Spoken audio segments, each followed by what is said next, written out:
Top quality और consistent performance के लिए सिर्फ सिल्वर पंप नाम याद रखना। વાત અમરેલીની જ્યાં મૌલાનાના પાકિસ્તાન કનેક્શનનો પર્દાફાશ થયો છે અને ધારીના હિમખીમડીપરા વિસ્તારના મદ્રેસાનો મૌલાના કે જ્યાં મોહમ્મદ ફઝલ અબ્દુલ અજીજ શેખનું પાકિસ્તાની કનેક્શન સામે આવ્યું છે।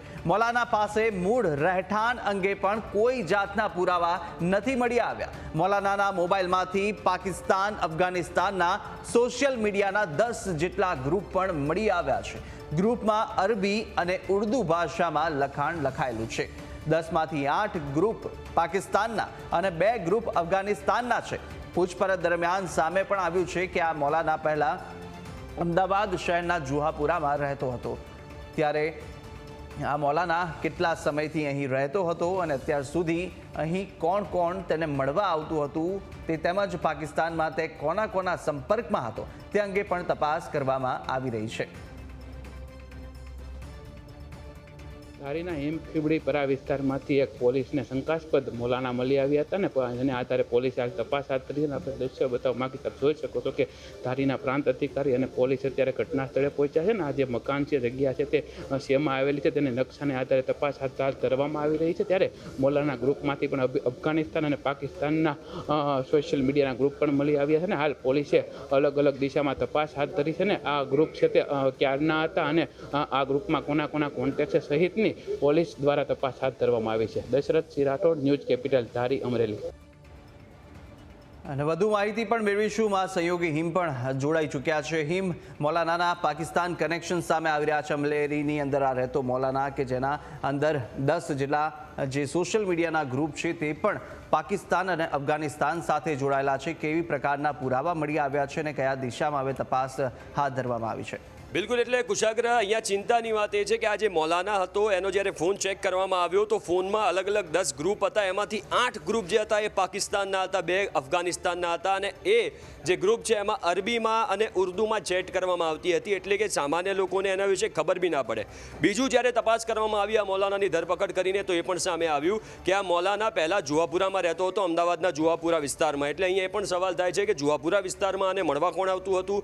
શું આ લોકોનું એક નેક્સસ અહીંયા કોઈ ચાલતું હતું? કારણ કે આની પહેલાં જો તમને યાદ હોય વડોદરામાંથી પણ એક મૌલાના પકડાયો હતો જે કોમી ઉગ્ર ભાષણો આપવા માટે ખૂબ જ વાયરલ થયો હતો અને એના પછી આ એક આખું નેક્સસ હોય એવું લાગી રહ્યું છે, કારણ કે બીજો એક મૌલાના ઝડપાયો છે અને આ મૌલાનાની જ્યારે તપાસ કરવામાં આવે છે અને પૂછપરછ કરવામાં આવે છે ત્યારે શંકાસ્પદ વિગતો સામે આવે છે।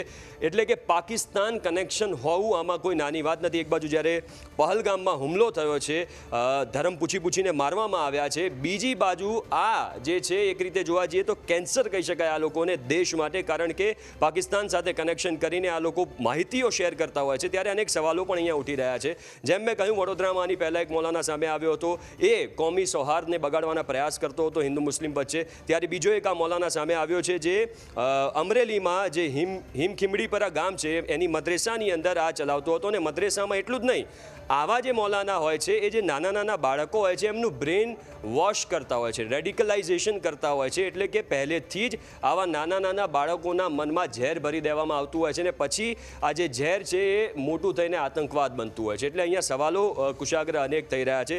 વિગતો જે મળી રહી છે એ પ્રમાણે મૌલાનાના મૂળ રહેઠાણ અંગે કોઈ એના પુરાવા નથી, ક્યાંનો છે, ક્યાંથી આવ્યો, ક્યાં રહેતો હતો એ કંઈ જ ખબર નથી।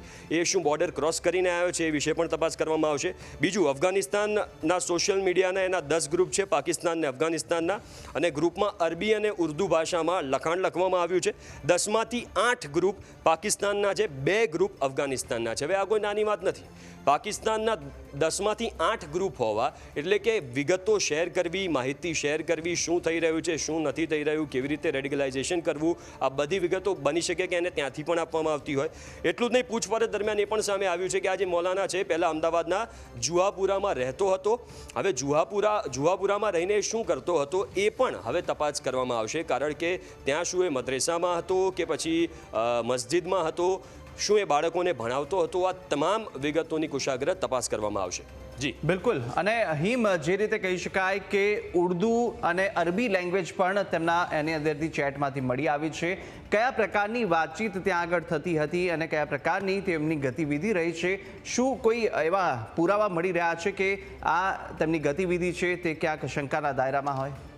એટલે એ જ દિશામાં કુશાગ્ર તપાસ થઈ રહી છે કે કઈ રીતે આને જે મેસેજીસ આવી રહ્યા હતા એ ક્યાંથી આવી રહ્યા હતા, કોણ કરી રહ્યું હતું, શું કોઈ આતંકવાદી સંગઠન જોડે આનું કોઈ રિલેશન છે કે નહીં. કારણ કે જ્યારે નેશનલ સિક્યોરિટીનો સવાલ હોય, પહેલગામમાં જ્યારે હુમલો કરવામાં આવ્યો હોય, આતંકવાદીઓએ 27 લોકોને ધર્મ પૂછીને મારી નાખ્યા હોય, ત્યારે નેશનલ સિક્યોરિટીનો સવાલ ઉઠે છે.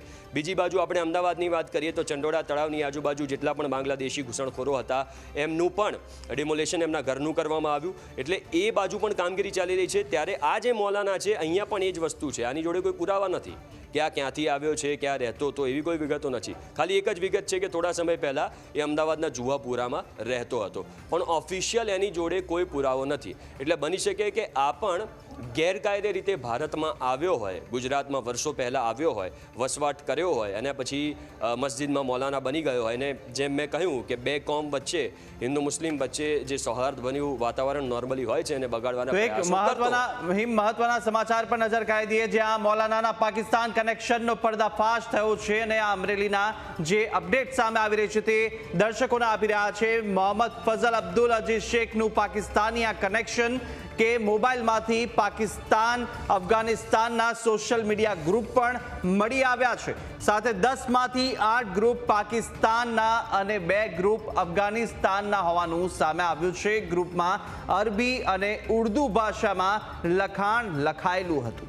ત્યારે સાથે આ જે મૌલાના પાકિસ્તાન સાથેના કનેક્શન છે તેને લઈને અત્યારે પોલીસ તપાસ કરી રહી છે.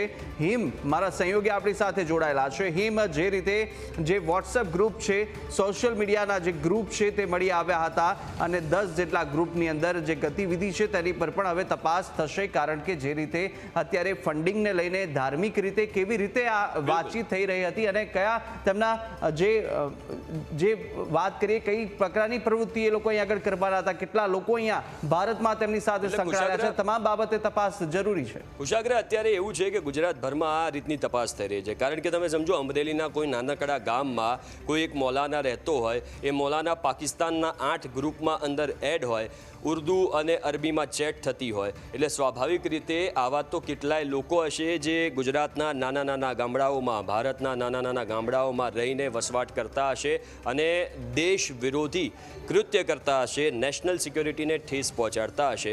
એટલે એ દિશામાં પણ તપાસ કરવામાં આવશે કે શું આમાં કોઈ સ્લીપર સેલવાળો એંગલ છે કે નહીં.